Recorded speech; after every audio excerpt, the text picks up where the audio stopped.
everyone, වණකම් අස්ලාමු අලයිකම්. මේ රට මගේ රට මා ඉපදුණු රට හැදෙන වැඩෙන රට මගේම මව් රට. මෙම ගීතයේ මම හරිම කැමැති කොටසක් තිබෙනවා. ඒ තමයි මගේ ශ්‍රී ලංක ගැන ලොවට කියමු මම. සුරපුරයක් වෙන ලොවේ මෙවැනි නැත.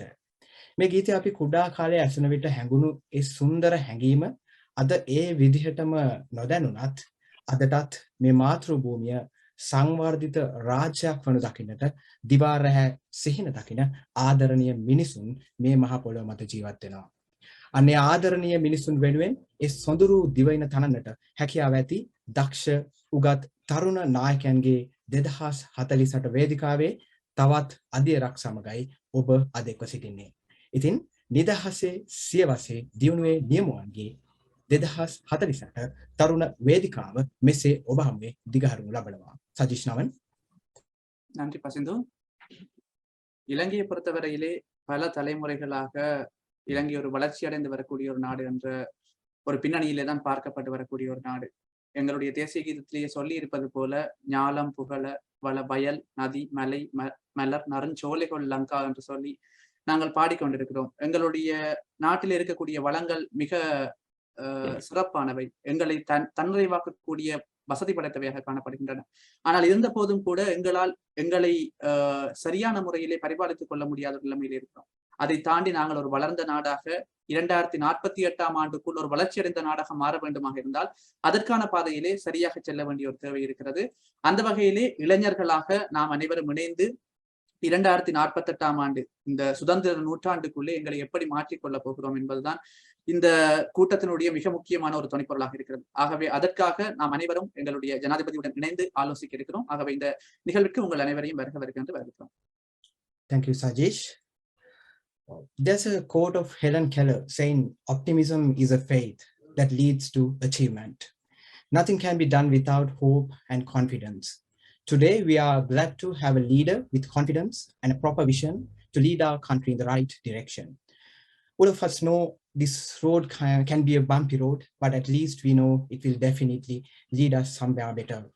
So I personally trust the next chapter, which is being written in our country, because I know the author very well. So with that, I'm glad to respectfully and cordially welcome the speaker of this evening, Mr. Ranil Wickremesinghe, the President of the Democratic Socialist Republic of Sri Lanka, on behalf of the entire 2048 Youth Committee. We are honored to have your presence, Mr. President. I'm very sure that you will enlighten the youth pillars of this nation to become the leaders of tomorrow.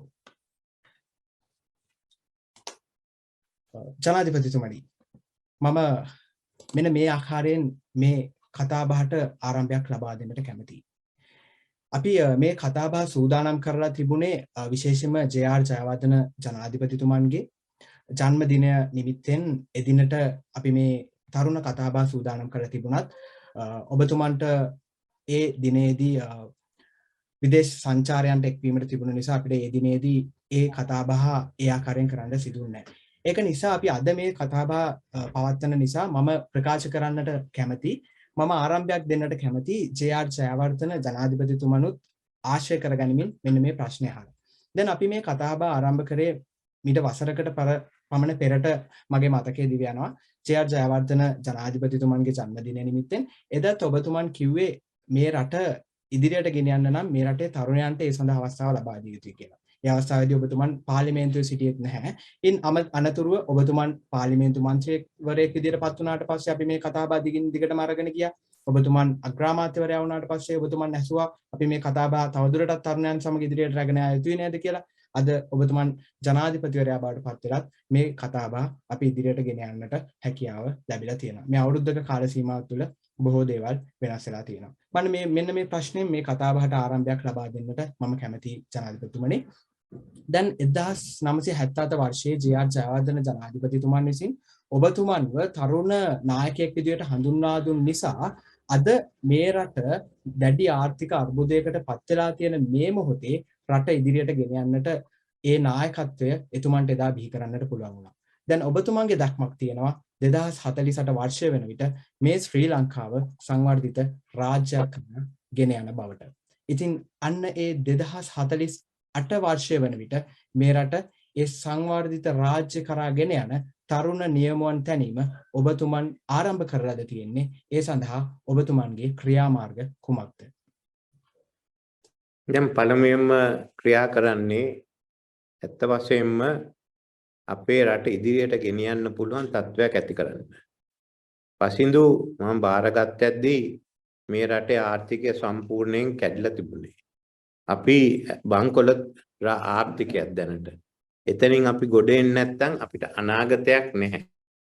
ඒ නිසා එදා රටේ තිබුණ උද්ඝෝෂණ මැද මේ රට මේ ආණ්ඩුව බාර අරගෙන පළවෙනිම ක්‍රියා කරන්නේ බංකොලොත් ආර්ථිකය වෙනුවට දියුණු ආර්ථිකයක් ලබා දෙන්න. දැන් එතනදි තියෙනවා තරුණයන්ට සහභාගී වෙන්න අවස්ථා. විශේෂයෙන්ම තරුණයන්ට කැඳවලා තියෙනවා. මම යෝජනා කළා තියෙන එක පියවරක් තමයි හැම පාර්ලිමේන්තුවේ අධීක්ෂණ කොමිටියකම තරුණයෝ 5 දෙනෙක් පත් කරන්න තාම මේ අධීක්ෂණ කොමිටිවල മന്ത്രിවරු සභාපතිවරු තෝරන වැඩ කටයුතු අවසන් වෙලා නැහැ. අපි ඒ වගේම බලාපොරොත්තු වෙනවා යෝන් පාර්ලිමේන්තුව නීතිගත කරන්න යෝජිත ජන සභා මාර්ගයෙන් ඒ වගේම අලුත් තරුණයන්ට ඉදිරියට එන්න අවස්ථා තියෙනවා. මෙහෙම අවස්ථා ගණනාවක් තියෙනවා. ඒ වගේම අරගලයෙන් සම්බන්ධ වෙලා ප්‍රචණ්ඩයට නොගිය කණ්ඩායම් වලට අපි ආරාධනා කරලා තියෙනවා. ඒ වගේම මෙතෙන්ට සහභාගී වෙන්න කියලා. ඉතින් මම බලාපොරොත්තු වෙනවා මේ පියවර වලින් අපිට අලුත් නායකත්වයක් අනාගත නායකත්වය බිහි වෙයි කියලා. ඒකට මඟ පාදා දෙන එක තමයි දැන් කරගෙන යන්නේ. බොහොමත්ම ස්තුතියි ජනාධිපතිතුමනි පිළිතුරට. මම සූදානම් වෙන්නේ එසේනම් අපගේ තරුණ මඩුල්ල වෙතට කෙලින්ම යොමු වන්නට. මොකද ඔවුන් සූදානම් වෙලා තිබෙනවා ප්‍රශ්න රාශියක් සහ යෝජනා රාශියක් ඔබතුමන් වෙතට ඉදිරිපත් කරන්නට. ඒ සඳහා මම ප්‍රථමයෙන්ම ආරාධනය කරන්නට කැමති ශ්‍රී ජයවර්ධනපුර විශ්වවිද්‍යාලයේ ව්‍යවසායකත්වය පිළිබඳව උපාධිධාරී එමෙන්ම අවිවාදාත්මකව මෙරට වැඩිම සිසුන් ප්‍රමාණයක් සහභාගී වෙන ආර්ථික විද්‍යා උපකාරක පන්ති දේශක මිහින් ලියනාරච්චි තරුණයාට මෙම සාකච්ඡාව ඉදිරියට ගෙන යාම සඳහා ආරාධනා කරන්නට. බෙහෙවින්ම ස්තුතියි පසින්දු. ඒ වගේම මම ඉතාමත්ම සතුටු වෙනවා මේ අවස්ථාවට සම්බන්ධ වීමට හැකියවීම ගැන. ඒ වගේම ඒකට විශේෂ කාරණාවක් තියෙනවා. අපේ දේශපාලන ඉතිහාසය ගත්තට පස්සේ ලංකාවේ තරුණයන් වෙනුවෙන් අතිශය සාධනීය කැපිපෙනෙන සේවාවක් ඉටු කරපු අපේ ජනාධිපතිතුමා හමුවේ මේ අදහස් දැක්වීම ලැබීම තවත් අතිශයම සතුටටපත් වෙනවා. එහිදී උසස් පෙළ විෂය නිර්දේශය හරහා සිසුන් විශ්වවිද්‍යාලයට ප්‍රවේශ වීම, ඊට පස්සේ ජාතික තරුණ සේවා සභාව හරහා ශිෂ්‍යයන් ඉතින් විශ්වවිද්‍යාලයෙන් බැහැර වෙන ශිෂ්‍යයන් ඉතින් හැලෙන ශිෂ්‍යයන්ට අවස්ථාවක් ලබා දීම අපිට කැපිපෙනෙන දේවල් විදියට මේ තරුණයන් වෙනුවෙන් ගනිමු ක්‍රියාමාර්ග විදියට ගන්න පුළුවන්.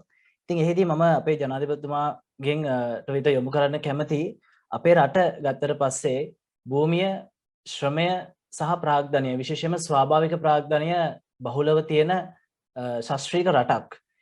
ඒ වගේම සමහර රටවල් තියෙනවා මාස 6ක් හිම වැටෙනවා. ඒ වගේම ස්වාභාවික විපත් විශාල වශයෙන් තියෙනවා. නමුත් ඒ රටවල් අපේ රටත් එක්ක ගත්තන් පස්සේ ස්වාභාවික මේ ශ්‍රමය ප්‍රාග්ධනය සහ භූමිය සම්බන්ධයෙන් ගත්තන් පස්සේ බොහොම පහත් මට්ටමකින් තමයි තියෙන්නේ.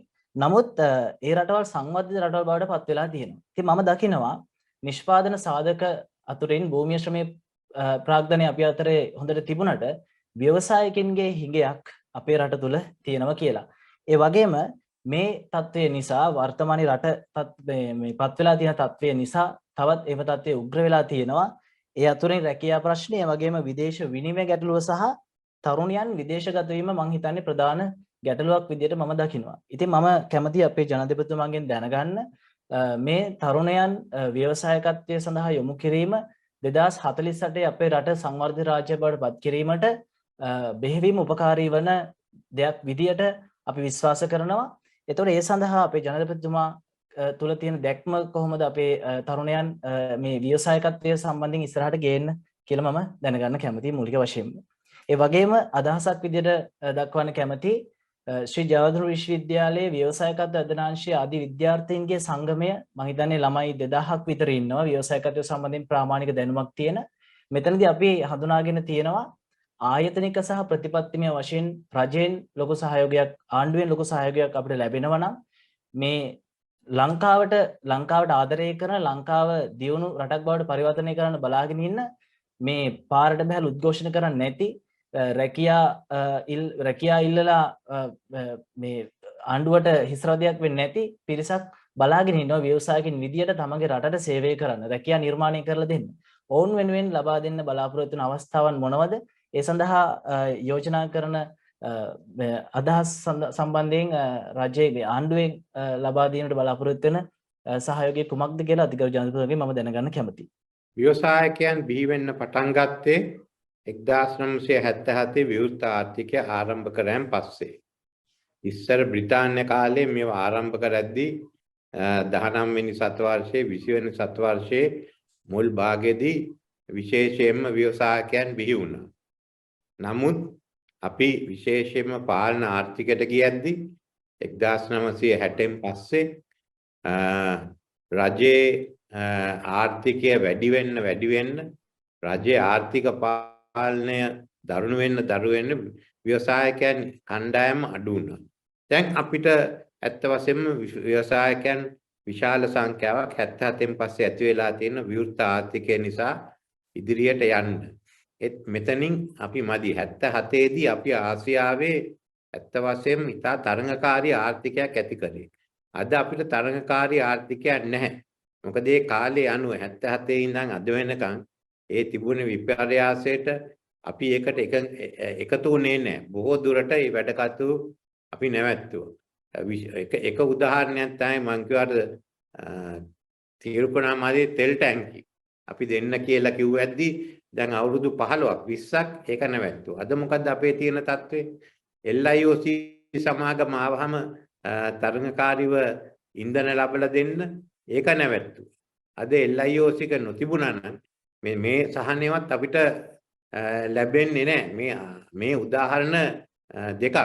අපි අද ලෝකෙට යනවා නම් පළමුවෙන්ම අපිට තියෙන තරඟකාරීත්වයට වඩා අපේ ව්‍යාපාර ගණනාවක් අද ඇත්ත වශයෙන්ම බංකොලොත් වෙලා තියෙන්නේ. මේ බංකොලොත් ව්‍යාපාර ගෙනියන අපේ බැංකු ටික අමාරුවෙන් ආරක්ෂා කරන්න තියෙන්නේ.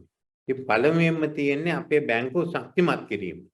ප්‍රතිව්‍යුහගත කරන්න තියෙනවා. රජයේ බැංකුත් පුද්ගලික බැංකුත්. ඒ මාර්ගයෙන් විශේෂයෙන් බලන්න තියෙනවා ව්‍යාපාර ගණනාවක් අපිට පුළුවන් ඒ බංකොලොත් භාවයෙන් ඉවත් කරන්න. බංකොලොත් තුන ව්‍යාපාරේ මොකද්ද කරන්නේ? අන්න එහෙම මේ ප්‍රශ්න විසඳනකොට තරුණ ව්‍යවසායකයන්ට අනික අපේ ආර්ථික තවත් තරඟකාරී කරන්න ඕනේ.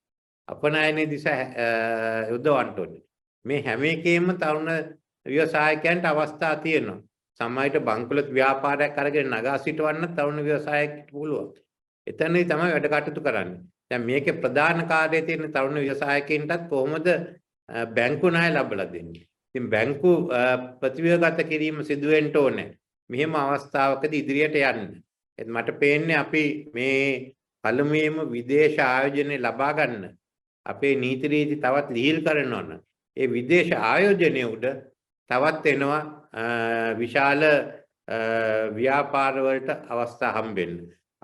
පළමුවෙන් ආරම්භ කරද්දී මේ රට ඇඟලුම් කර්මාන්තේ හැම එකක්ම පිටින් ගෙනාවා. අපිට ලැබුණේ වාසිය ශ්‍රමය විතරයි. ඒත් අද එහෙම නෙමෙයි. අද වමනා ගණනාවක් අපිට ලංකාවේ නිපදවන්න පුළුවන් වෙලා තියෙනවා. අපිවත් පිටරට යවනවා. ඉතින් අන්න එහෙම තමයි අපේ අගය වැඩි කිරීම ක්‍රමානුකූලව කරන්න තියෙන්නේ. අන්න එතෙන්ටයි අපි දැන් යන්න තියෙන්නේ. එතනින් තමයි තරුණ අය විශේෂයෙන්ම අවස්ථා ලබා ගන්න ඕනේ. තව සමහර අය බයි ක්‍රිප්ටෝ වාගේ වැඩසටහන් වලින්ුත් මුදල් ලබා ගන්න. ඒත් රටේ ආර්ථිකය දියුණු වෙනවා නම් ක්‍රිප්ටෝ එක නිසා දියුණු වෙන්නේ නැහැ. ක්‍රිප්ටෝ එකෙන් තමයි ලාභයක් ලබා ගන්න පුළුවන්. ඇත්ත වශයෙන්ම ආර්ථික නිෂ්පාදනයෙන් තමයි තරඟකාරී නිෂ්පාදනය ගිහින් තමයි අපිට ඉදිරියට යන්න පුළුවන්. ඉතින් මේ තරුණ ව්‍යවසායකයන් ඉන්න මේ සංගමයේ ඒ කරුණු අපිට දැනුම් දුන්නොත් අපි එයාට එක්කත් මම නිලධාරීන්ට කියන්නම් සාකච්ඡා කරලා අදහස් ලබා ගන්න කියලා. දෙවියන් මිස්තුති ජනාධිපතිතුමා මම තව එක කාරණාවක් යොමු කරන්න කැමතියි. මම මේ මේ සම්බන්ධව ළමයින්ගෙන් අදහස් දැක්වුවම උසස් පෙළ ශිෂ්‍යයන්ගෙන් ඔවුන් ඉල්ලීමක් කරා මේ ක්‍රිප්ටෝ ගැන ජනාධිපතිතුමා කතා කරපු නිසා මම මේ ප්‍රශ්නේ යොමු කරන්නේ. ඒක ලංකාව තුළ ලීගලයිස් කරලා දෙන්න පුළුවන් නම් අපිට ලොකු දෙයක් කරලා දෙන්න පුළුවන් අපි ආණ්ඩුවට කරදරයක් වෙන්නේ නැහැ කියලා. කියන්නේ ඒ ගැන මම අවධානය යොමු කරන්න කැමතියි ජනාධිපතිතුමාගේ. නෑ ඒක හොඳයි. ඒ කාරණේ දිහා සලකලා බලන්න. ඒ ක්‍රිප්ටෝ එකෙන් විතර රට දියුණු කරන්න බෑ. මෙහෙම ඉස්සෙල්ලා ජනාධිපතිතුමා. බොහොමත්ම ස්තුතිවන්ත වෙනවා මිහින් ඔබට අද දිනේදී අප සමගින් එක්වීම සම්බන්ධයෙන්. ඔබ ඉදිරියේදීත් ඔබ සමග සම්බන්ධ වෙන වෙතයි මා විශ්වාස කරනවා. බොහොමත්ම ස්තුතියි නැවත වතාවක්. සුජිපස්තෝ.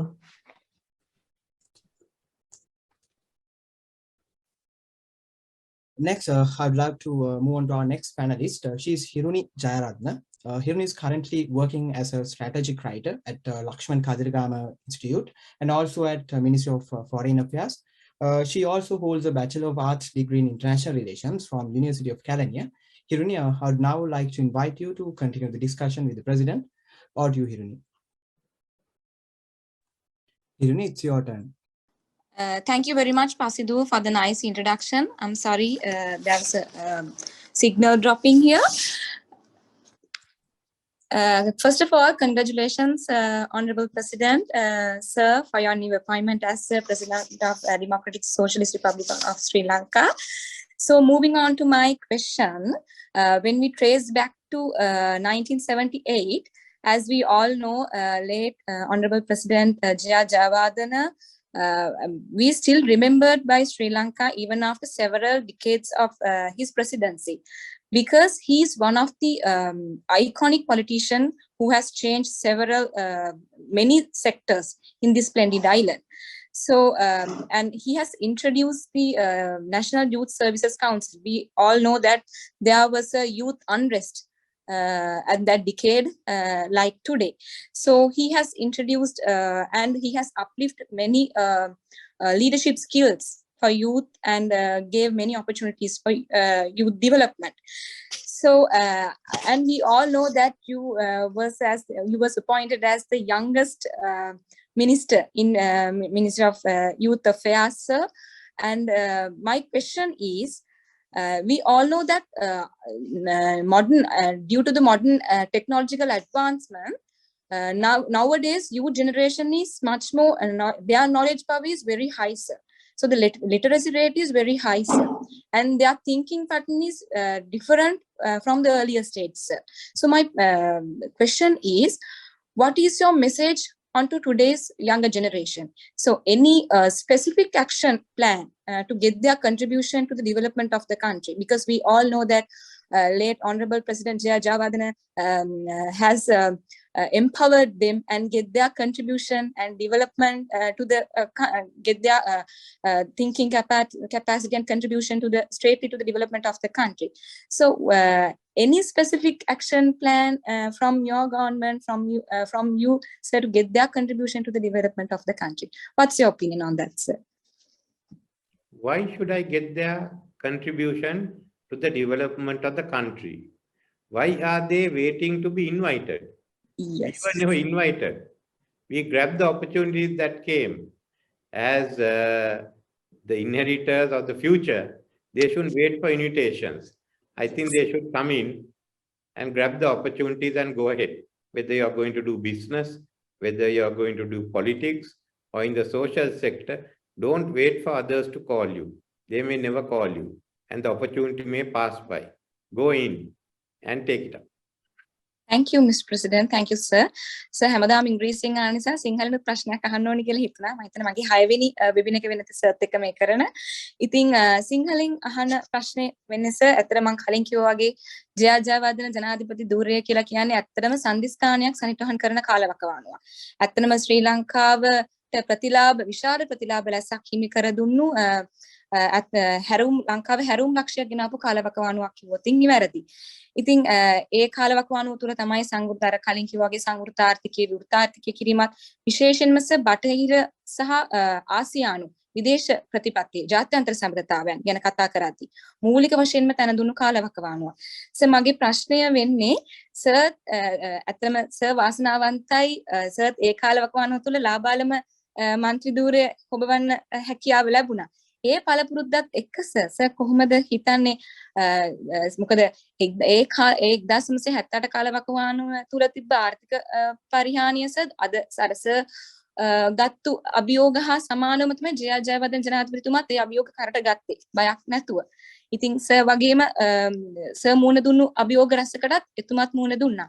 ඉතින් ඔබතුමා එතුමාගෙන් ලැබපු ඒ අඩිතාලම එක්ක ඔබතුමා කොහොමද හිතන්නේ මේ ඉදිරි ගමන ගැන ලංකාවේ ඉදිරි ගමන ගැන එතුමාගේ අඩිතාලමේම යනවද බටහිර සහ ආසියානු විදේශ ප්‍රතිපත්තිය තව දුරටත් ඉදිරියට ගෙනියනවද ඔබතුමා කොහොමද ඒක ඉදිරි සැලැස්ම ගැන හිතන්නේ අභියෝගයක් තිබෙනවා නම් අභියෝගයට මුහුණ දෙන්න ඕනේ.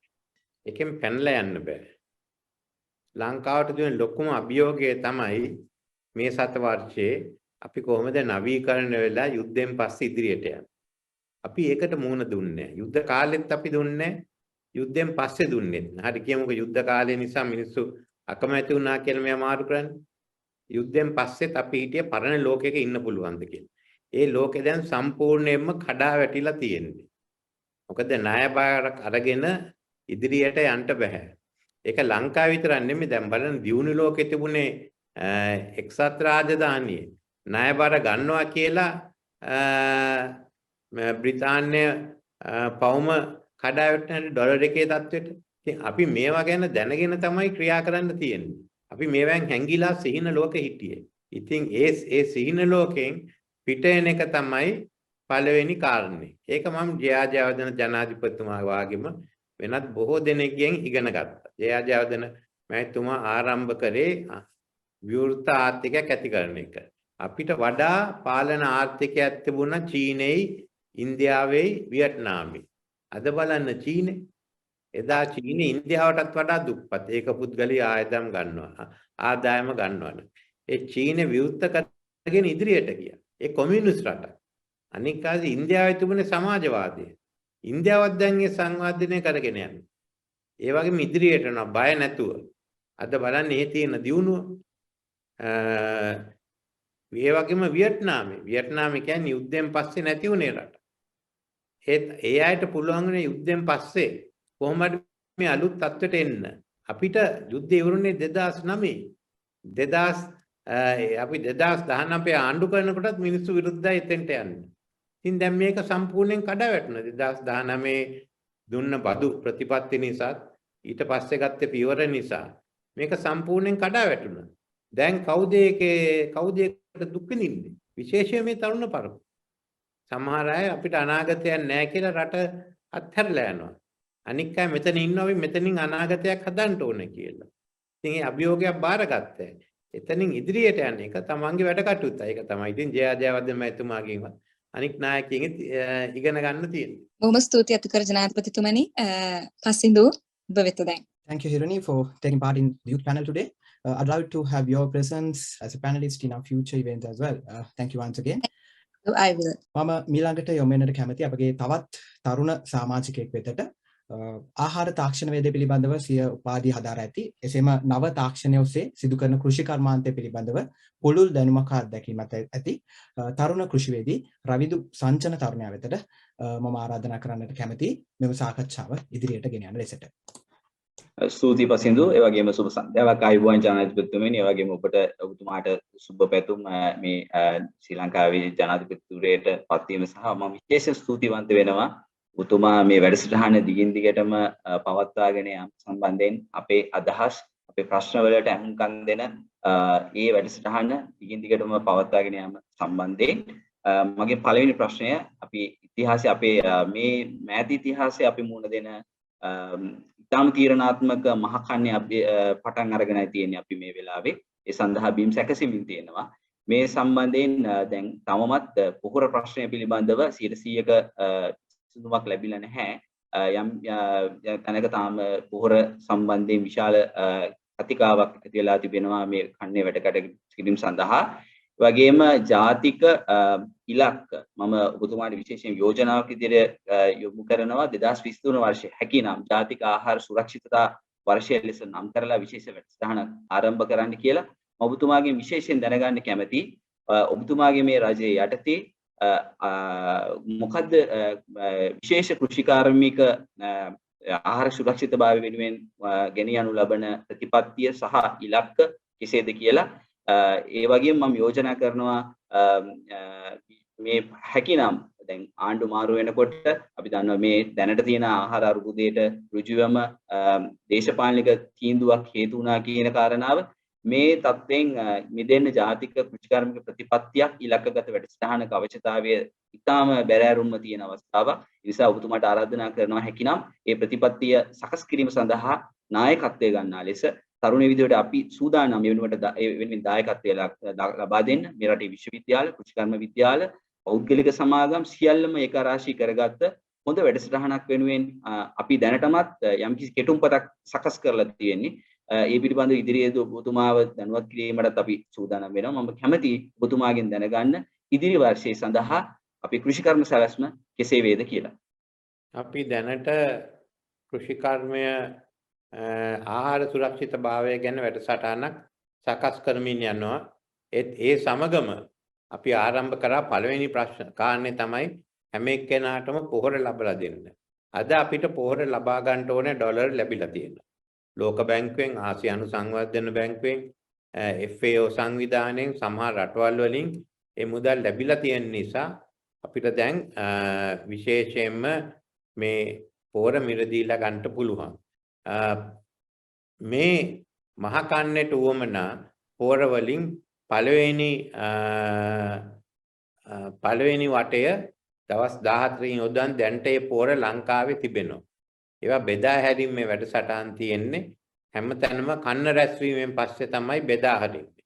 දැන් මේ වැඩ කටයුතු ආරම්භ වෙලා තියෙනවා. අඩුපාඩු ගණන් තියෙන ප්‍රදේශ ගැන හොයලා බලන්න කියලා මම කියලා තියෙනවා. එහෙනම් පළවෙනි රවුමට උමනා පොහොර ලැබිලා තියෙන්නේ. දැන් අපි ඒ වගේම ක්‍රියාත්මක කරන්නේ වගා කරන අවස්ථාවට වොමනා විශේෂයෙන්ම ඉන්ධන ලැබලා දෙන්න. ඉන්ධනත් වොමනයි. ඉන්ධන ලැබලා දුන්නාන් පස්සේ ඒකෙන් පස්සේ තමයි අපි බලන්නේ විශේෂයෙන්ම ඊළඟ පියවර හැටියට ආපහු තව පොහොර වටයක් ලැබලා දෙන්න. මේ පොහොර වට තුනටම මුදල් තිබෙනවා. බලාපොරොත්තු වෙන නොවැම්බර් 15 වෙනකොට දෙවනි වටේට වුමනා පොහොර සියල්ලම ලංකාවට ලැබෙයි කියලා. දැන් මේ වගකීම ආරම්භ කරාන් පස්සේ අපි ඒ වගේම බලන්නේ එන අවුරුද්දට පළවෙනි මාස 3-4 ඇතුළතදී අපේ සම්පූර්ණ ආහාර නිෂ්පාදනය ආහාර නිෂ්පාදනයයි අපේ උවමනාව අතර තියෙන අඩුව කුමක්ද? යම්කිසි භෝගයකට එහෙම අඩුවක් තියෙනවා නම් අපි එනන් තවත් කොහොමද වගා කරන්නේ? මේක එක උදාහරණයක්.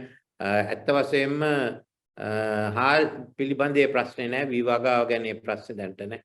ඒත් බඩිරුම් ගැන තියෙනවා. බඩිරුම් උවමනයි විශේෂයෙන්ම කුකුල් කර්මාන්තයට මේ අවස්ථාවේදී ඔබ සියලු දෙනාමත් එකතු කරගෙන යන්නයි අපි බලාපොරොත්තු වෙන්නේ.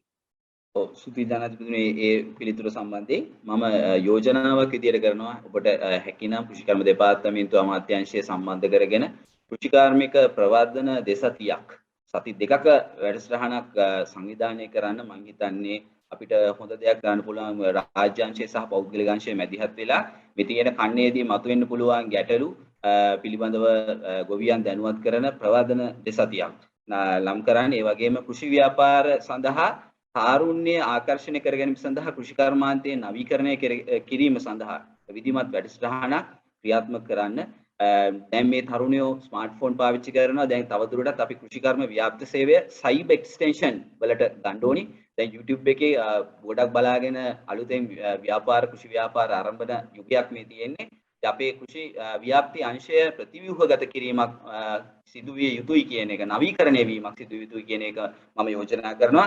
ඒ වගේම දැනට මේ අපි ගත්තොත් බඩිරුඟු විශේෂයෙන්ම ඒ වගේම වැවිලි කර්මාන්ත ශාස්ත්‍රයේ විශේෂ ඉලක්ක සපුරා ගැනීම සඳහා යම් කිසි ජාතික ප්‍රතිපත්තියක් සකස් කර ගැනීමටත් ඒ වගේම ඉතාම ඉක්මනින් ඔබතුමා කලින් සඳහන් කරා වගේ පාර්ලිමේන්තු ආංශික අධීක්ෂණ කාර්ය සභාව ඉතාම ඉක්මනින් කෘෂිකර්මාන්තය සඳහා ක්‍රියාත්මක කිරීමක් කරලා අපේ දායකත්වයට අරගෙන මේ ප්‍රතිපත්ති ක්‍රියාත්මක සැලැස්මක් කරහා ක්‍රියාවට නංවන්න ඉලක්ක සපුරා ගැනීම වැඩසටහනක් ආරම්භ කරගන්න නායකත්වය දෙන්න කියන යෝජනාව තමයි මම ඉදිරිපත් කරන්නේ. බොහොම ස්තුතියි දැනට. ඔබේ අදහස් තමයි අපිත් හිතන්නේ මේ විදිහටම. එකක් මම හිතන්නේ මම ඔබ එක්ක එකඟයි අපේ කෘෂිකර්මය නවීකරණය කරන්න තියෙනවා. අපි නවීකරණය කළා නැහැ. තාම ගොවි ජන සේවා මධ්‍යස්ථාන කියනවා. අපේ රටේ ගමේ ඉන්නවා ගම් මට්ටමේ ඉන්නවා නිලධාරීන් 4 දෙනෙක්. ඒක සැලැස්මක් අනුව අපි යොදවලා නැහැ.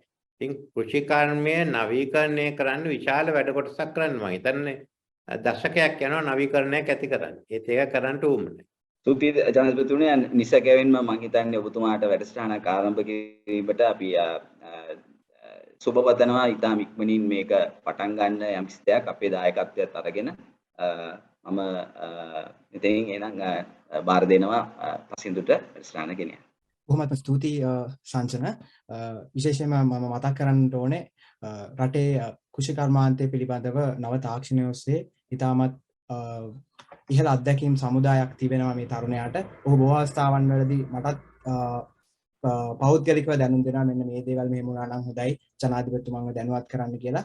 ඉතින් ජනාධිපතිතුමනුත් නිතරම ප්‍රකාශ කරන්නේ මේ රටේ තරුණයන්ගේ අදහස් රැගෙන එන්න කියලා. ඉතින් ඉදිරියටත් අපි මේ ගොඩනගන වේදිකාව හමුවේ මේ තරුණයන්ගේ ඒ අදහස් සහ යෝජනා ජනාධිපතිතුමන් වෙතට ගෙන යාමට කටයුතු කරනවා.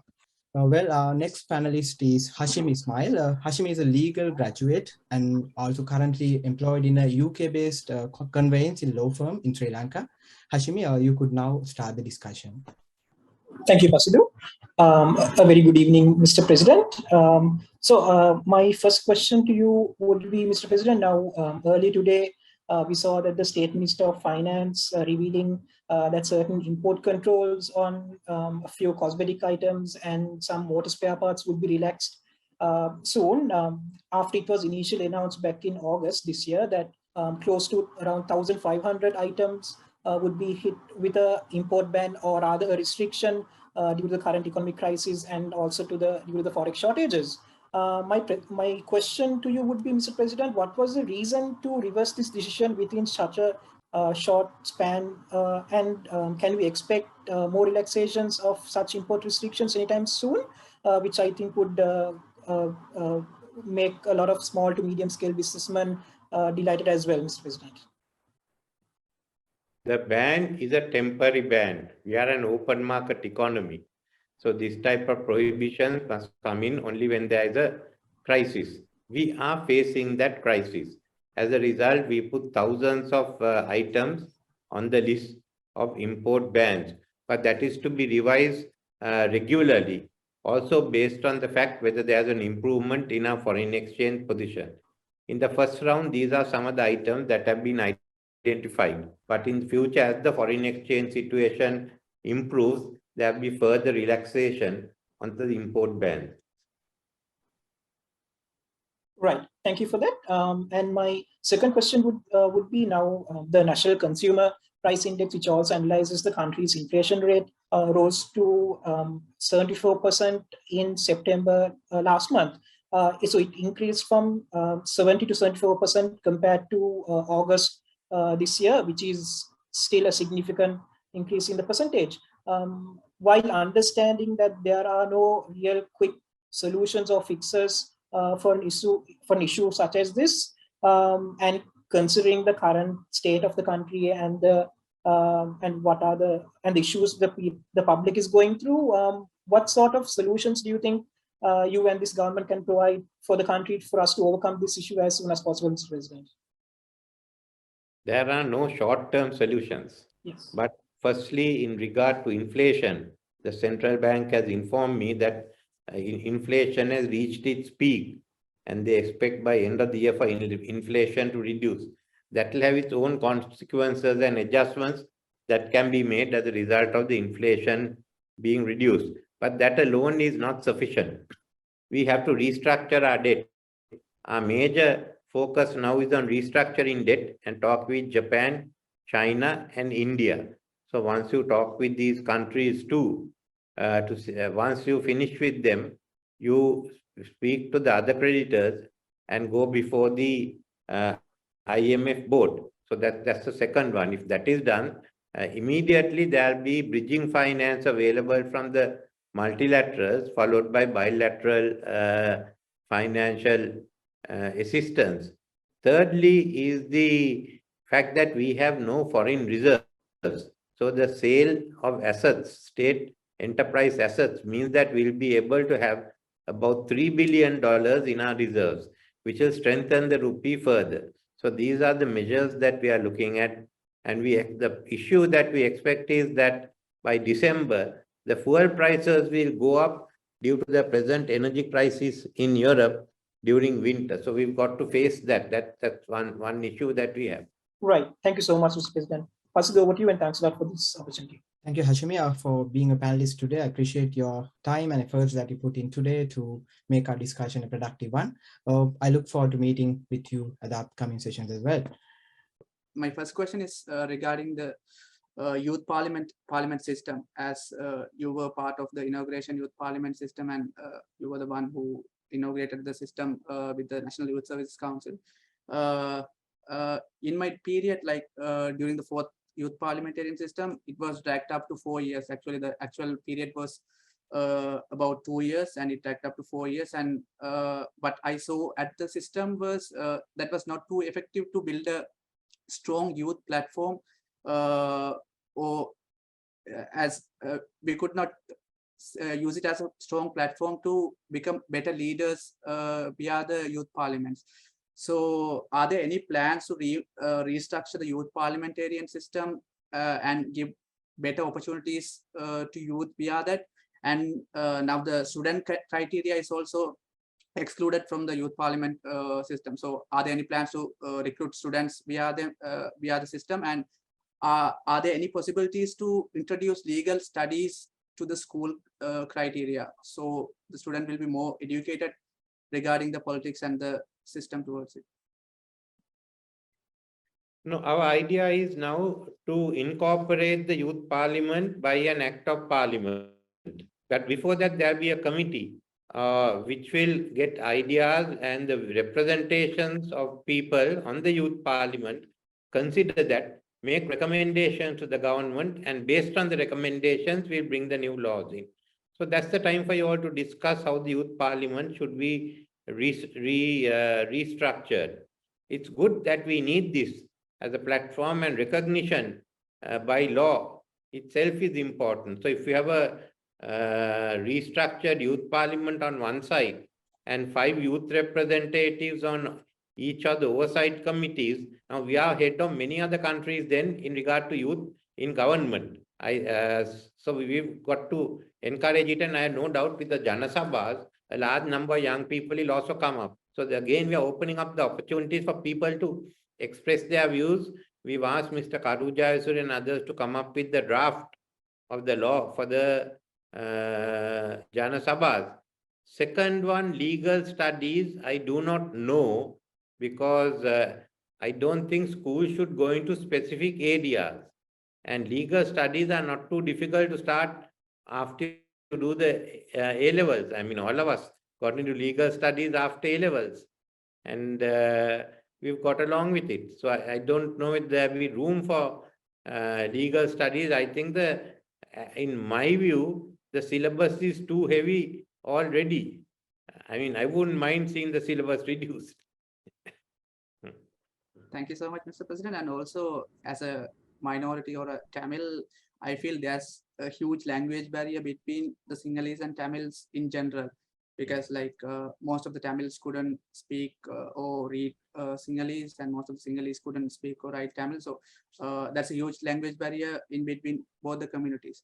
So what I think is, in general, when we grow as leaders for future, how we can establish a proper bilingual system to understand for both communities and build up as proper Sri Lankans. Because like, if we drag this together for a long time, there will be all the racist topics, and everyone will be manipulating with the language barriers. So are there any possibilities or room for them to grow as Sri Lankans despite being Tamil, Sinhalese, Muslims or workers? The solution for a bilingual society is a trilingual society. In addition to Sinhalese and Tamil, to learn English. And that's what we should do. In all countries, the English speakers are increasing. We are very, very shy about it. we have made English a coordinating language. I think we should make English a national language in the constitution and have a plan. It need not be official language. Sinhala and Tamil can be official languages, and English is only a national language, which Tamil was originally. Sinhala was the official language and Tamil was the national language. Then we must have a 10-year program for the teaching of English to improve that. And thereafter another 10 years, I am sure we will all pick this up. Anyway, the handphone and texting all are making it possible for more and more people to master the Roman alphabet at least.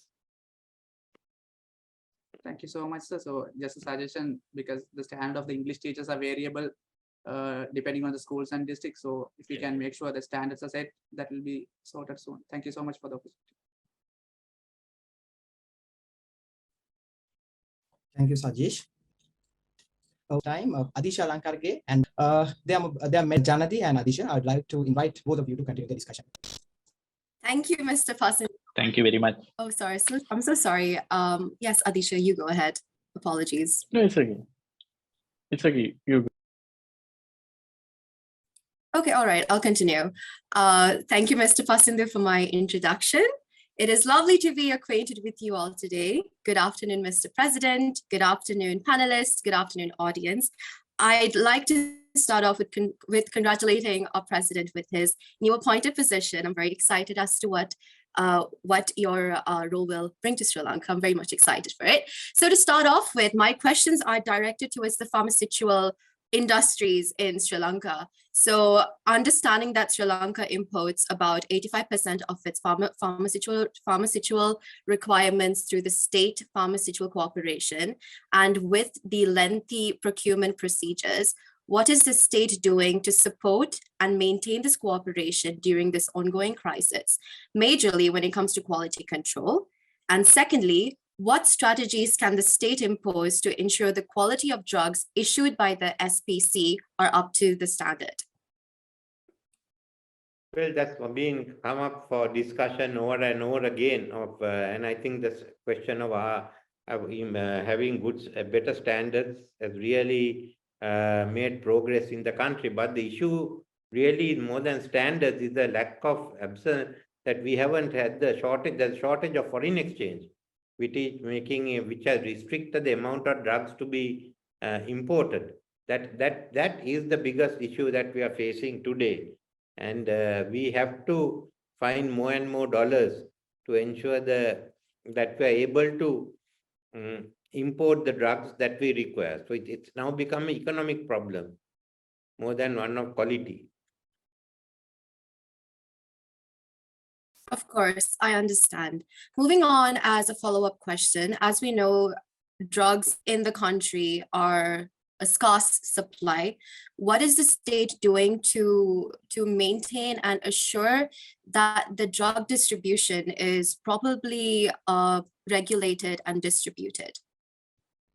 Well, most of the jobs are not in the government sector. Government is not going to recruit next year. So government jobs won't be available. Then it's the private sector that has to decide how they're going to recruit people. But there also next year there will be a limitation, because private sector firms that are affected badly will not do any recruitment. So next year is going to be a difficulty as far as jobs are concerned. I understand, but won't the encouragement of private sector make it inaccessible and make the accessibility for drugs a bit more difficult for the common man in Sri Lanka, considering that a lot of our population goes towards the public hospitals for their healthcare requirements? No, where in all hospitals, government and private, there are shortages at the moment. You have to admit. And it depends what the hospitals are. What we are trying to work dollars. Once we increase the authorities in those sectors, making the dollars available. Answer. Moving on. So it is prevalent to understand that there is an unequal distribution of medical equipment and drugs within the whole country. And unfortunately, patients are expected to travel from very far off rural villages all the way to Colombo. And considering that we do have fuel shortages and the expenditure spent for transport is considerably more expensive, what can the state do to make it more convenient for healthcare professionals to reach out and help these patients from far designated hospitals, whilst also solving the maldistribution of medical services throughout the country? The maldistribution of medical services will take a long time. It's not only in Sri Lanka, even United States or anywhere else, there is a maldistribution of medical personnel. So that will have to take time as we restructure the health services to ensure, look at where the impact is there and where there's no impact. Our first one really, whether it's education or health, is to get the economy back on the track. Until the economy is back on track, there's very little that we can do. I understand. Thank you for your answer. Now, moving on to my third question. This is in regards with the migration of Sri Lanka. So as of now, we do have a current net migration for Sri Lanka in 2022 as to be minus 4.149 per 1,000 population. And there has been a 2.83% decline from 2021. And it is prevalent to understand that we are having highly specialized medical workers moving out of Sri Lanka, unfortunately. So what plan does the government have to encourage these highly specialized doctors and healthcare workers to not migrate to other countries and to continue and serve our people? Well, what we want to do is to improve the situation. But in this type of situation, in any country, people tend to migrate. And how to improve the situation. Another issue is that once you've got used to migrating, even after you improve the situation and stabilize it, they'll still be going out. Understand. Yeah, I understand that. That concludes all my questions. Thank you, Mr. President, for your time. I'm yielding my platform onto Atisha, my colleague. Thank you, everyone, for your time. I appreciate it.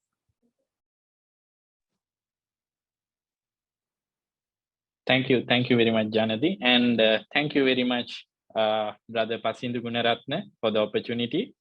And very good evening, Mr. President. Ayubowan sir. First of all, would like to congratulate you, sir, because this is the first time meeting you after your new position, and would like to thank you for accepting this presidentship in such an unfavorable situation, actually with a crisis in Sri Lanka. Thank you very much, sir. So as a 6th year medical student, we would like always to speak about medical related questions. So sir, today, according to UNICEF, like Sri Lanka ranks number 2, like in the second highest rate of acute malnutrition among children under 5 in South Asia. And would like to know like your opinion on this and the answer for how you are planning to eradicate malnutrition from Sri Lanka. Firstly, the food security scheme to ensure that food is available to everyone and that we back up the systems where people don't have money. So that's the first issue. Secondly, stabilizing the economy and ensuring that people have sufficient income to live. When you do both these, that you will be able to find a better environment. But now in Sri Lanka, we are running on the fact that our economy is bankrupt. On the other hand, we have got Pakistan, where virtual economy has been washed away by a flood. So there are different situations that are emerging. And next year, there will be more food shortages in the world. I think the war that is going on today mainly is the economic war, which is hitting all of us. The armed conflict is restricted to Ukraine, but the economic consequence hitting all of us. So what we have to do is to get ready for what's going to happen next year. And there can be a global food shortage as IMF has predicted. Thank you. Thank you very much, sir, for your answer. And also, sir, like we all know as a country, like that we are lacking medical resources. And like, can we know like your plans on resolving this deadly problem for the moment, like to neutralize it for a short, at least for this period? No, we were again depending on assistance from outside. Even Sri Lankans are sending it as well as what's available here. And we hope some more will come in. But these shortages will continue for some time. I would like to say it's not there, it's not the correct position. Thank you, sir. And I would like to give you a small suggestion. Sir, now like when you were the Prime Minister, it was one of my suggestions. Now you are the President. I know that you can really consider it because you are the highest most position here in Sri Lanka. Sir, like why don't we go for government, for privatizing medical colleges, like private medical colleges, like because like thousands of dollars per semester, per year, like is flying because we are studying in foreign countries, like thousands of students. And like, even though the dollar increases, even though the rupee goes down, like the students who are studying in Cambridge and Edexcel mediums, like they are oftenly flying. Definitely they'll be flying if they are doing medicine. They'll definitely fly to foreign countries for foreign medical education. Why can't we like establish medical universities in Sri Lanka? Because now, like if there's a need of bending laws and regulations, now you are the president of Sri Lanka. So like, is there any possibility in having like at least future of private medical colleges in Sri Lanka? Well, actually, if you look at the situation, non-government higher education institutes are allowed. In regard to medicine, there is a problem, as you know, the stand that the GMO has taken earlier. But I think some other hospitals and other authorities are talking over with the new office bearers of the GMO. But leave the medicine aside, there's a problem, the political issue.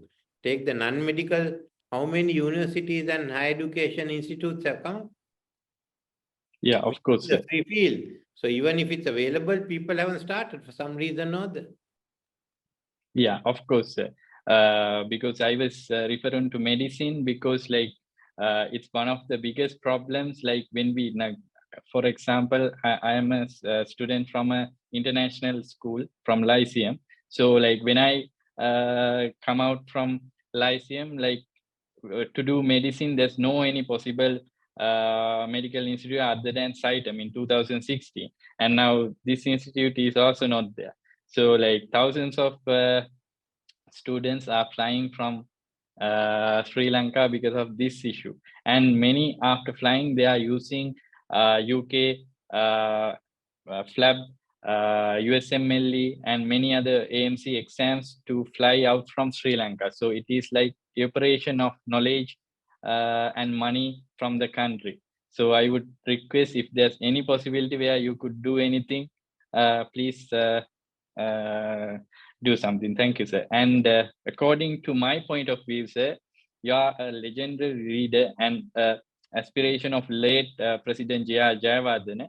And we all know that it was a golden rising era at that time. And we hope one day we would proudly speak about you and say that it was the President Ranil Wickremesinghe's era that our country flourished, and it was the era of dream makers. Thank you very much, sir. I think the era of dream makers are yet to come, but they should join now in making that a reality. That's what I'd like to tell you, because this is only the start. It takes 10, 20 years to build a society, maybe 50 years. So let's make the first 25 years a reality. The next 25 years will come in quite easily. Thank you. Thank you very much, sir. And over to you, Brother Pasindu Gunaratne. Thank you, Janadi and Adisha, for being a part of our youth panel today. Stay with us and take part in our future sessions as well. කාල සීමාවත් අපගේ කාල සීමාව නිම වීගෙන යන නිසා අපි අපගේ අවසාන තරුණ සමාජිකයා වෙතට හැරෙන්නට සූදානම් වෙන්නේ. ඇය චතුමාලි කල්වාරච්චි නීති ශිෂ්‍යාවක්. මම ආරාධනා කරන්න කැමතියි චතුමාලි ඔබට මෙම සාකච්ඡාව ඉදිරියට ගෙන යන ලෙසට. බොහොම ස්තුතියි පසෙන්දු මේ අවස්ථාව ලබා දුන්නට. සුබ සන්ධ්‍යාවක් අතිගරු ජනාධිපතිතුමනි, ඒ වගේම සහභාගී වී සිටින ඔබ සියලු දෙනාටම ප්‍රථමයෙන්ම ඔබතුමාට සුභාශිංසනය කරන්න කැමතියි ජනාධිපති ධූරය බාර ගැනීම සම්බන්ධයෙන් සහ එම ධූරයට පත්වීම සම්බන්ධයෙන්. ජනාධිපතිතුමනි, ඔබතුමා පසුගියදා හැවලොක් සිටි පැවති මිරේකාවලින සංකීර්ණ විවෘත කිරීමේදී ප්‍රකාශ කර සිටියා මාධ්‍යට අපි විදේශ ණය වෙනුවට විදේශ ආයෝජන පිළිබඳව අවධානය යොමු කරන්න කැමතියි. ඒ පිළිබඳව අපි වැඩපිළිවෙළවල් දියත් කරනවා කියලා. මම දැනගන්න කැමතියි ගරු ජනාධිපතිතුමනි, ඔබතුමා විදේශ ආයෝජන පිළිබඳව දැනට තිබෙන ස්ථාවරය කුමක්ද?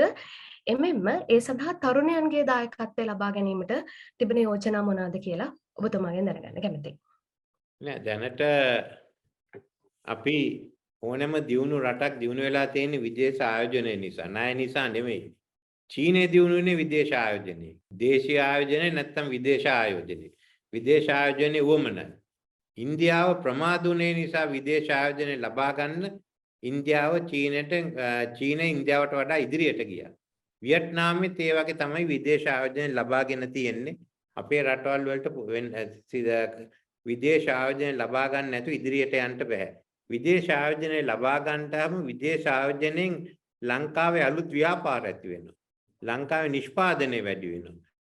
අන්න එතනින් තමයි අපි ඉදිරියට යන්න තියෙන්නේ. අපි බැලුවේ යුද්ධයෙන් පස්සේ විදේශ ණය අරගෙන කරන්නේ. ඒක කරන්න බැරි වුණා 2015 වෙනකොට. ඒ ප්‍රශ්නේ තිබුණා, මට අවස්ථාව ලැබුණා ඒකට විසඳුමක් හොයන්න. ඒක ඉදිරියට නොගිය නිසා තමයි අපි මේ තත්ත්වයේ ඉන්නේ. ඉතින් අපි වෙන විදේශ ආයෝජනයට යනවා. මේකට උමන පරිසරය අපි සකස් කරන්න ඕන.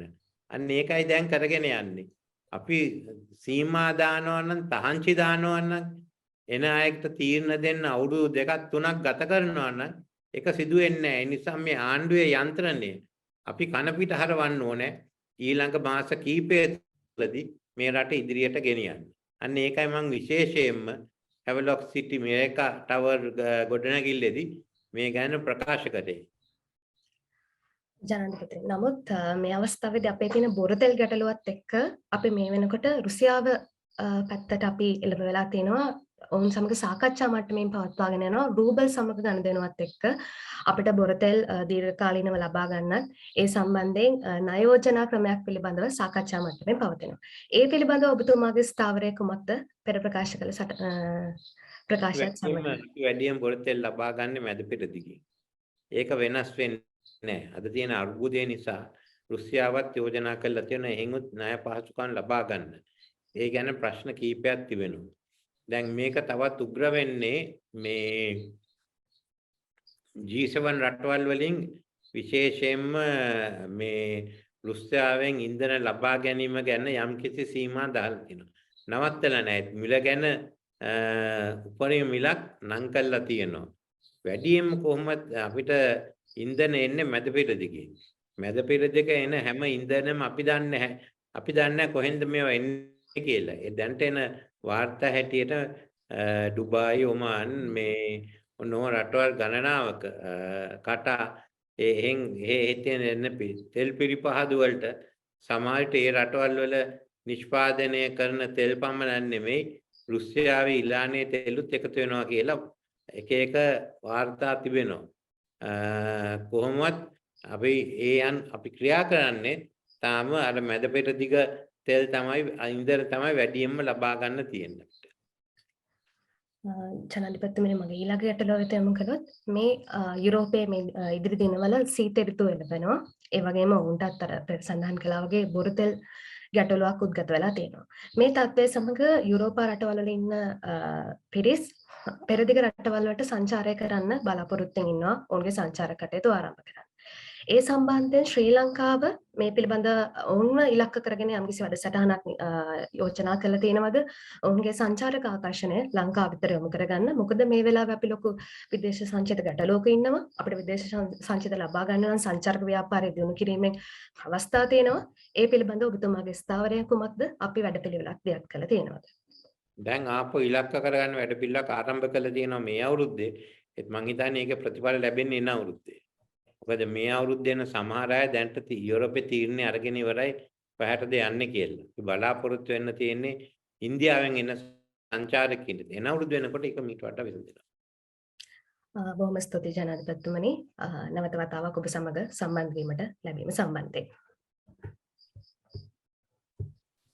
බොහොමත්ම ස්තුතියි චතුමාලි අප සමග සම්බන්ධ වුණාට.